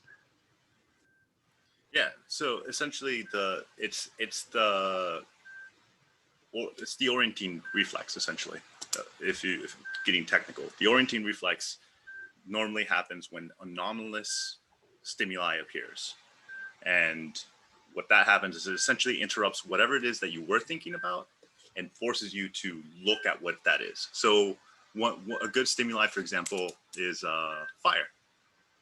Everyone knows what, sitting around a campfire is like. Why are we doing that? Why sit around one thing and stare at it? Why are we so fascinated by that? Why can we not look away? It's quite hard for us not to look away from fire. And it's because evolutionarily, if there's fire around you, you should probably know where it's at. In the same way as the snake, the threat, anything that could possibly be there. Now, in the darkness, it gets a little more complicated because if you're fully in the darkness, it could be anywhere. So that's where you get very panicky. But it's more the idea that you can't help but look, right? And then it's the same effect for beautiful women. And, there could be some argument against this, but all you have to look at is advertisement. All you have to look at is all our entertainment. Why? Like most of our actors would not be considered ugly, would not be considered unattractive. Why? There's so much diversity of human beings. Why is almost every representation that we're exposed through in our media, our advertising and everything attractive? Well, because it pulls us in, because we can't help but be pulled in. It draws our attention to them. And at least for a second, we're looking at what they wanted us to look at, or we're looking at that person. So it's the same. It's in the same way as when you hear a loud crash behind you and you turn around. It's a similar effect. You don't even think about it happening. It just happens. You look without any conscious processing happening. So we're going to take last two questions, and then we're going to do breakout rooms followed by takeaways. It's going to be James followed by Shelley. James, go ahead. Yeah, very interesting discussion. Yeah, it sounds like you're talking about the, the individual, confronting his own, self that's been determined by his culture and his evolutionary DNA and so forth, and that how do you distinguish, what is real, what is a real value, and that's like a individuation process, and it takes like a lot of being able to be honest with oneself and able to resist all the cultural determinative forces that you're surrounded by. So it sounds like a kind of a transvaluation problem, and maybe it goes back to have to study the maybe the existentialists, Nietzsche and those people who was pointing out recognizing these kind of issues, and that it's a major issue with an individual. Right, and yeah, essentially the main purpose for maps of meaning is Peterson's kind of trying to take on, ambitiously I would say, but trying to take on the same questions that both Nietzsche and Jung kind of pose, which is like, all right, it looks like science is kind of undermining our mythological thinking. What's the consequence of that? What does that mean? How are we supposed to understand the thing that we're losing, because we do seem to be losing it? And is there anything that's worth salvaging before we get rid of all these traditions as just, BS, BS explanations of bad science, right? And instead, for Peterson, he's kind of saying, it's like, well, the myths hold some advice as to, one, what it's like to be human, but two, what you can do about it. And for the sacrifice aspect, that's kind of the whole idea of like, even before we understood psychology or any of that, we were representing sacrifice. People were willing to kill their children for this concept. Like, this was a heavy concept. So why were these people willing to do this? You can, some may just say like, they're just brainwashed. They're just told but it still happened. And it constantly and consistently happened, not just with children, but with everything. And to this day still resonates. And you can see the psychological reason why it's happening. So it's a matter of strategy of how to deal with some of these big problems that's been embedded in our myths since we've had myths. Thank you. Last question is from Shelley, and then we're going to do breakout rooms. Shelley, go ahead. Yeah, hey, this has been really thought-provoking, Roger. You've done a great job elaborating on this and making it digestible to the average layperson, so thank you very much. My question is what is at the core of not wanting to look at the thing you value to determine if it's working or not? And the reason I'm asking that is, I could be wrong. Like we have our own perceptions about our own being, right? And we don't always see ourselves clearly. But I know for me, I am constantly evaluating if what I'm doing is working or not. Now, when I go back, like if I look back at my divorce, that was devastating, right? The death of that dream that you talked about, like that was hard to look at, but it was painful to leave, just painful all to deal with, but it was painful to stay in it too, right? And so it's like, what pain do you want? Like, do you want a painful life, or do you want to own it yourself and say, I'm going to do whatever it takes, no matter how bad it is, to look at things the way they really are, so I can make better choices for the future, so the next time I can avoid not existing in a painful state. So this is kind of where that question is coming up from for me as I'm listening to this and evaluating it in my own life and how I respond. But you have said that people typically just stay in that place, right? They don't go beyond that. And I'm just wondering, what is at the core of it? It's the embodiment, quite literally the embodiment of fear. You don't know. So for example, even just like in a divorce, many people, it's like, I don't, if for example, I'm going to get divorced, it's like, I don't know if I'll ever find anyone else. What if, like, there's a possibility that, what if that was the best partner I could actually get? What if I'm actually the one that's messed up? What if, you know, your brain can fill with all these doubts and fears, and all it takes is for those doubts and fears to be bigger than the possible reward, or at least to cloud your view of a possible reward. And then the rational choice becomes, no, I should stay. I should just deal with it. Right? Because it's never. Yeah, I guess. Okay. Well, I well hear what you're saying. It's more a matter of just the insecurity of a better solution. Like that's why sacrifice is always so dangerous, because you can imagine a bad sacrifice, right? You can imagine someone who's like, I hate my current job, my boss is a jerk, I deserve better, and then you leave, and then coronavirus happens, the economy's down, and now you can't get any job, right? Like situations like that, and they're actually possible, right? Currently, that is the situation. So there's an actual risk here of sacrificing, and a lot of people just won't take that risk. So then the lesson here is that, like, you should try to take the risk, but knowing full well it's an actual risk. It's a leap of faith, right? It's the idea of but there's not one answer to anything. So let's say you decide you're going to take the risk, whatever it is. There's not, it's not like there's only one path and that's the only path that I can take for success and happiness and fulfillment and all of that. I mean, there's a million paths out there. And so then it's a matter of saying, okay, I feel like this is the best path. This isn't working. This path looks reasonable to me. Like I have some competency here, or I have a minor bit of experience, or I'm passionate about it. So you step forward. And that's why I made that comment in the chat about this constant evaluation, right? You're constantly evaluating. It's not just one thing and then that I failed at that and then it's all lost. It's like, okay, well then I learned some lessons. Let me go to the next thing. I guess that's just, to me, that seems a reasonable way to manage all that. It is. It's reasonable. It's not easy. Like that's the difference, right? Like it's a reasonable one. Like your strategy, the way you've explained it, of like constantly having to adapt. You constantly have to change your map. You constantly have to change what you value. But there's also some situations where what you value might be so deep that it's almost impossible to get rid of. For example, if you grow up and have a really bad relationship with your family, but they're your family, right? And you value that, and you're stuck valuing the relationship more than that, no matter how much damage it's bringing, no matter how much it's derailing you. There's certain things that can hold so much value that the sacrifice of that is almost incalculable. And that's what Peterson's kind of pointing out. It's like, what's the highest that it goes? And that's kind of what's encapsulated in the Jesus Christ story, right?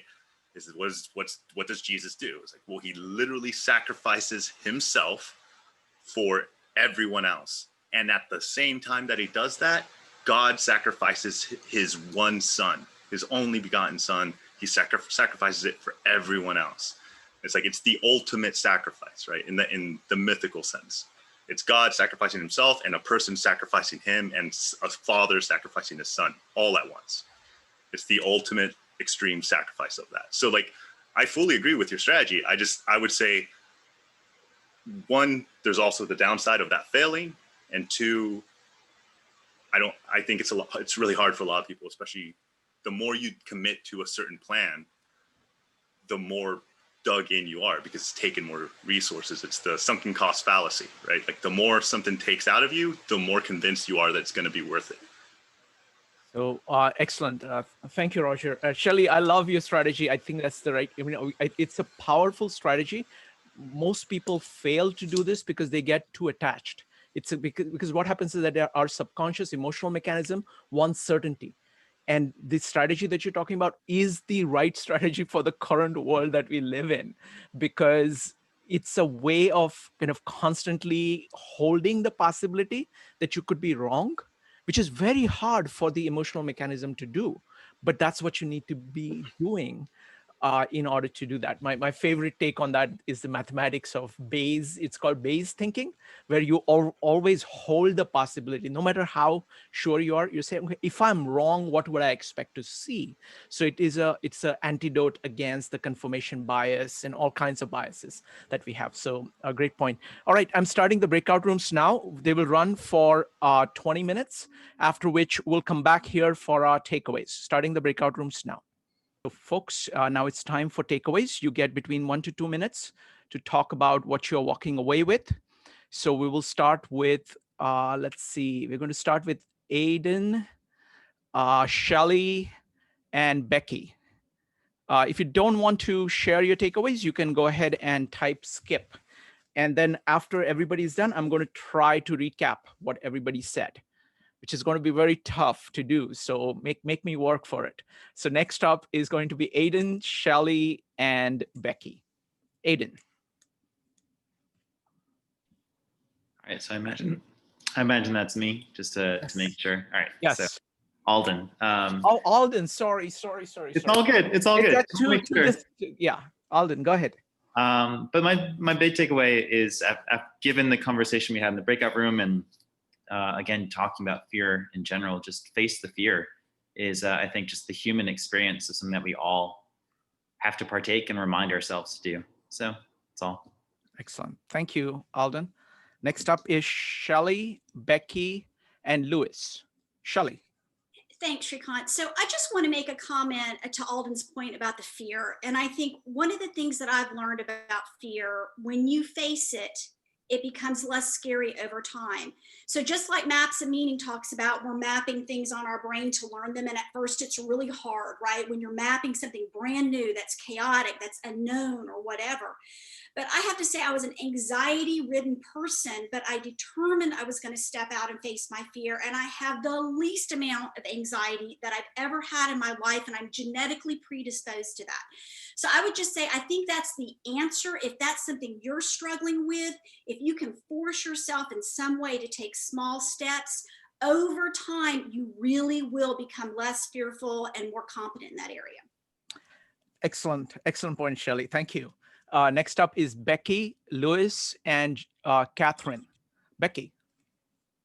I would say that my greatest takeaway from the whole talk was sacrifice will help give you value to something else, and so oftentimes we would sacrifice for something of greater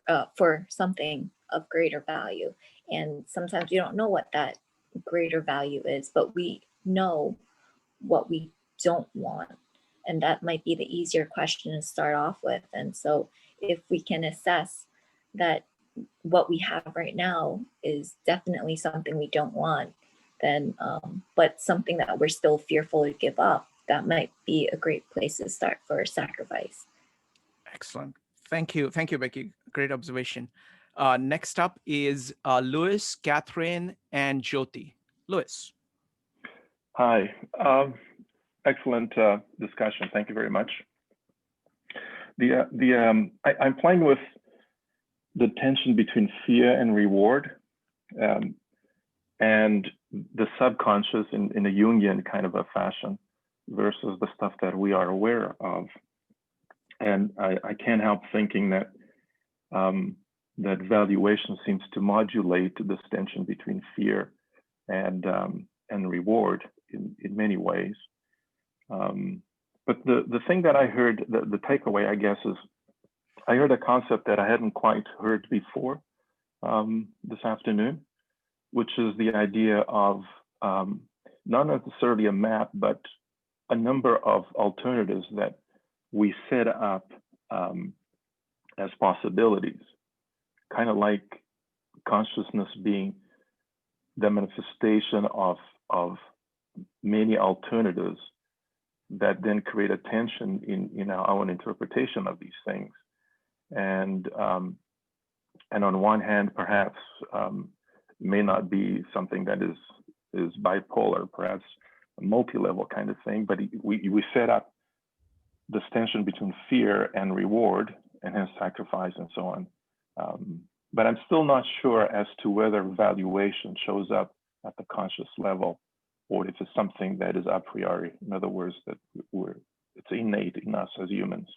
Beautiful. Thank you. Yeah. Thank you, Louis. Great observations. Next up is Catherine, Jyoti, and Linda. Catherine? Catherine, you need to unmute yourself.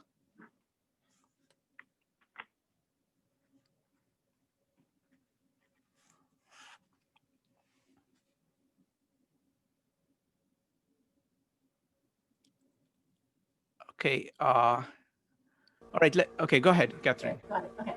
Okay. I just want to make a comment about what Jordan Peterson said about how advertising knows how to use our buttons. In regards to fear, I think that the more time we spend on the media, the more we get our fear buttons pushed and become more and more sheep-like and fearful. Wow. And the less time we spend on that, and more time on the arts, the better you are. Excellent observation, Catherine. Thank you. Next up is Jyoti, Linda, and Giampiero. Jyoti. Hi, as usual, Roger, it was a great presentation, and Victor, you came up with an excellent example. I'm in the midst of this situation at home. I have one John in the family, and one who used to be a John, and now that person has conquered the values. So, like I was saying in my breakout rooms, it's very difficult. The one who was John before is a referee, a cheerleader, and trying to help this John to give up his very most important value to just give up and go and explore the world and do something different than what he's attached to. Like Shrikant said, you get attached to it. And that's what is happening here. So I am going to take home all these valuable points here, but I think the rest depends on this John, how he looks at this situation. He has to make the decision. We can all be referees here. We can all be cheerleaders here for this John. But John has to make a decision, and it depends on he has to reprogram himself. And unfortunately, he was programmed by my late husband for security, and he wants to. That is his most important goal, to remain secure. So, but thank you. I'm going to take all this with me today, and I'm going to see if I can move around, twist around things, so that this person is willing to give up this value that he thinks it is very important to him. Thank you, both of you. Thank you. Wow. If there was a takeaway, that is one. Amazing. Thank you. Next up is Linda, Giampiero, and David. Linda. Thank you, Roger and Victor. I think a major problem many of us have is that we don't realize that what we think is a ruby is really a rock. And we need to evaluate that thing that we're holding on to so tenaciously, and it might well be that rock. Wow. Thank you, Linda. Next up is Giampiero, David, and Dave. Thank you, everyone. So my takeaways are that we're all going to confront chaos at some point, and sometimes more than once in our lives. And there's a necessity for sacrifice. And one of the biggest fears that I have, and I think a lot of us do, is knowing that our sacrifices will be rejected. And the question is how, in spite of that, how are we going to act? Because it's coming. You know, the end of the world or the dark night is always coming. And how are we going to behave when that happens? And that's my takeaway. Thank you, everyone. Wonderful. Thank you, Giampiero. Next up is Dave, and Joe. David. So first, Roger and Victor, great subject today. I really enjoyed it. And what I find most valuable with what you've put together, Shrikant, is it's not just the presenters, but it's the participants. So Shelley's comment helped me tremendously because I was struggling with how to bring the sacrifice and the fear concepts together. And she helped allow me to make an interconnection between that. And then in our discussion group, the dialogues and the conversation we had kind of reinforced and allowed me to adjust and refine that concept and interconnection together, tying the fear, the value, and your sacrifice together. So really great. I love the format of the group, and the participants and the comments from everybody is very, very beneficial. So I just want to thank everybody, and it's just a great format, and I love you for pulling this together. It's very helpful. Thank you, David. Appreciate that. next up, and it's amazing, not only presenters, it's the participants who bring so much value, because it's so much different experience from so many different people, so much deep, and they are able to kind of, they talk openly and directly about their thoughts, and we can learn so much from each other. Now, David Edelson, David, and then Dave. David Edelson, go ahead. Yeah, okay, yeah, thanks. I mean, I think two of the pieces were as Peterson has always mentioned, the self-correction, which we also discussed during the meeting, and to have a specific objective, but not be too tied to that, and that correct for that objective, and that the final objective may be completely different direction than one originally predicted. And the second is the concept that, I mean, yes, as many other people were mentioning, that we're architects and we can redefine our lives, but understanding that people have very different personalities. We've had lots of other discussions about that, and that the ability to redefine ourselves is very much tied into both nature and nurture of our personality and our own agency, our own helplessness. And so it's a great recommendation, a great comment, but there is a lot of work that people need to do, not just a matter of implementing it, but accepting their own limitations on this and being able to adapt and apply those principles. Thank you. Thank you, David. Next up is Dave, Joe, and Andre. Dave? Thanks, Shrikant, and Roger and Victor, great presentation. The one thing I would comment on is that when you come to the rough spot in your life, when it's time to make a decision, to me, I don't agree with the sacrifice, although in some points in your life you do make sacrifices, but to me, it's a time of self-examination. Do I need to change directions? And sometimes you just need to persevere. And the other comment I want to make quickly is that sometimes when you break the rock open, you find out the jewel is inside the rock. I forget the name of the thing. We have these up in the Northwest. But anyway, hope everybody had Merry Christmas. Bye for now. Thank you. Thank you, Dave. Next up is Joe, Andre, and Patrick. Yes, thank you again, Roger and Shrikant, for today, and Victor. I mean, it was a fantastic presentation as always. One of the things that it had become really more apparent to me as we went through the Q&A was the importance to have a coherent philosophy that essentially of how you're approaching life. So that then drives your value system. And when you understand your value system, then you can understand what exactly you ought to be sacrificing, and then what you should be afraid of. And I think it allows you to then take in this information. But if you don't have that framework and you haven't outlined that, well, then you're kind of just, shooting at the hip. And then that's where I think things break down, is because you can't necessarily really do any kind of serious analysis, taking in any information, and to really evaluate what is successful and what is not.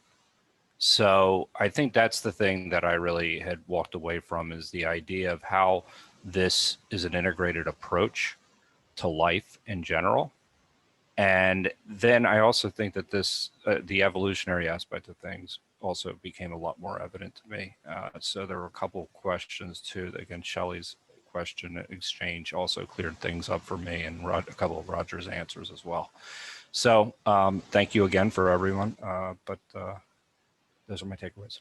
Thanks, Joe. Next up is Andre, Patrick, and Jeff. Andre. I really enjoyed learning about the idea of sacrifice, the get to learn.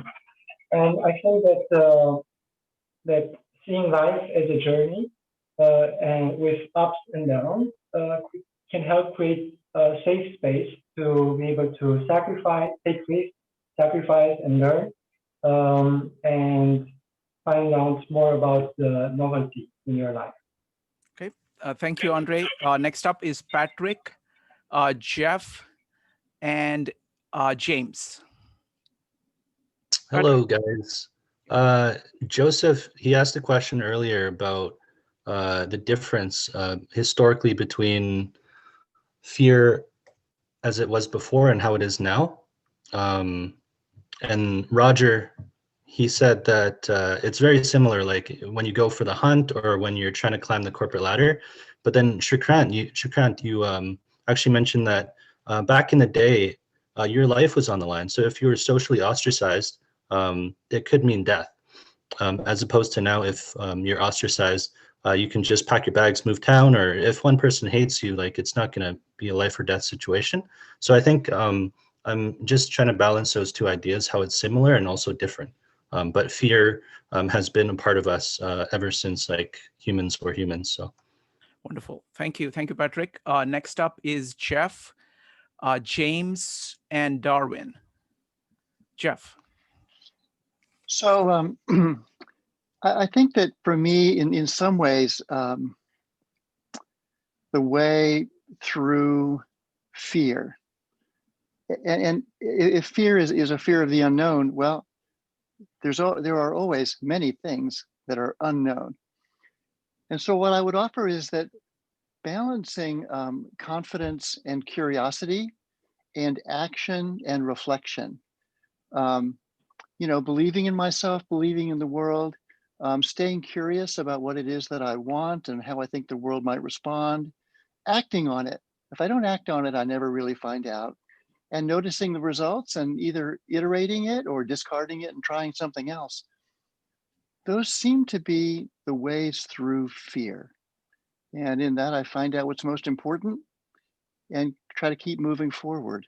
And thank you, Jeff. So there you go. Thank you, Jeff. Next up is James, Darwin, and Gene. Yeah, very interesting discussion. I look at my life, and from this discussion, and I see that, I'm ruled by habits and a lot of common sense, but I think that I probably should take a look at the road that's not taken more often than I usually do. And that opens my eyes to other possibilities and maybe, free myself from the kind of traps that I allow myself to have gotten into. Thank you for that interesting discussion. Thank you, James. Folks, we are running short on time, so let's be brief. So next up is going to be, let's see, Darwin, Gene, and William. Darwin. I'll make it short. As always, a great presentation. I don't think I can add to anything that anybody else has already said. Thank you. Okay. Thank you, Joel. Next up is Gene, William, and Mike. Gene. Yeah, so I think Shirley have a good question. I remember Jordan Peterson mentioned about learned hopelessness. I think that actually explains why some people don't try. There's 3 groups of maths. When they grow up, they learned they have the control of their situation. They will be more empowered to change. So I think it's very important to help kids to build that inner confidence. So with small steps of success, with their control effort, then with that, they will set to success in their life. Thank you, Gene. Next up is William, Mike, and let's see, Judith. William. Yes, great presentation on fear. It reminded me of the Outwitting the Devil series on Monday with Chase, where the whole idea of drifting in life, just like the guy with the ruby was drifting. And this drifting or this type of behavior, holding on to the ruby, it's all based on fear and having to just unpack the fear and figure this stuff out. So thank you very much. Excellent. Thank you. What we're going to do, Mike, I'll give you 30 seconds to make your speech. And then we will go Mike, Judith, and Kevin. Mike, go ahead. Nope. Okay. Yeah, it Go took ahead. me a minute to find it took me a few seconds to find the icon. It's a systems problem. It's a multi-criteria objective function. It depends on what your concept of the meaning of life, the universe, and everything is. And what is your purpose? Should you run toward safety? Should you run toward risk and danger? And not only your purpose, but society's purpose. Was the guy with the rock may have been right, may have been more right than the guy with the who was flexible and went off to school to store up knowledge. Got it. Next up is Judith, followed by Kevin. Judith. Yeah, okay, so read it fast. So I think Becky said, when we know what we don't want, that's a great starting point. But even when you don't know what you don't want, then you have to think about, okay, where am I going to go? And you face that fear. And that, like was said earlier, that means you have to accept risk. And there is no, so you can identify your value systems. And I think you have to identify your value systems. I think Victor and Joe said things like that. But then you have to be ready. If you're not ready for that, then a lot of times you know what action you need to do, but if you're not mentally ready, you can just end up in a spiral that's not going to take you where you want to go. So I think that's really important, that you have a value system and you're willing to take a chance and then go to that place where you know you need to go but be ready to take the risk that's involved. Excellent. Thank you. Kevin, you got 30 seconds. Go ahead. Yes, thank you. I fear is natural and human emotion. It needs response and action. It's kind of like how to draw a circle about your life. It's you want to draw bigger or small, and how to face it. Once you move out of your comfortable zone, you are naturally going to achieve more than ever before. The second point about the sacrifice is solution. I would say it's opportunity cost. Whenever you choose, you're going to lose something, you get something else. Thank you. Wonderful. Thank you, Kevin. So let me summarize what everybody has said so far. And then Roger and Victor, you can make a closing comments. We've got about 5 minutes. So Alden talked about the necessity of facing your fear. Shelley said that facing a fear once you start doing it, it becomes easier and easier progressively. Let me just mute everybody so that, okay. Becky talked about that you can start off by giving up things that are of lesser value to start things off. Lewis talked about the importance of how valuation modulates between fear and reward, and some of it is taking place consciously and some subconsciously. Catherine talks about how advertising and social media explicitly use fear, and staying away from it, spending less time on it is a solution towards that.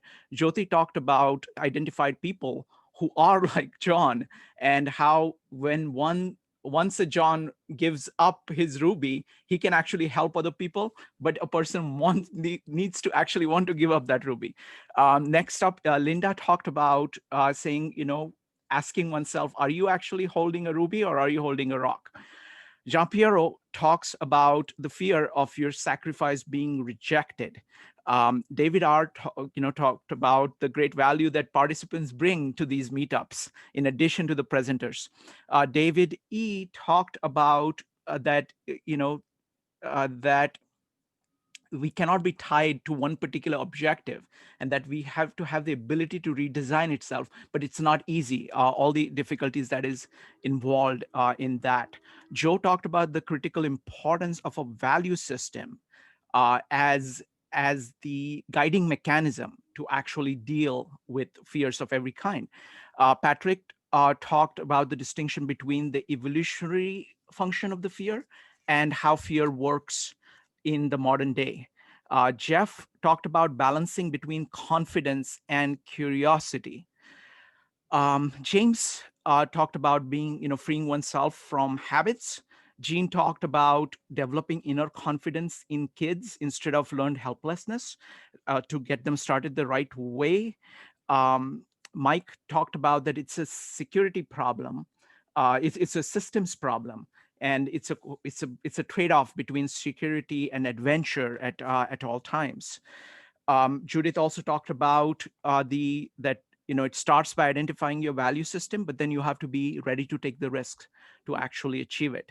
And Kevin talked about that there is a nature, that fear is natural, and there is opportunity cost involved in making in any trade-offs. So now, Roger, so I'll start with Victor. So just a 1 minute summary, one minute takeaways or closing statements from Victor, and then Roger. Victor, go ahead.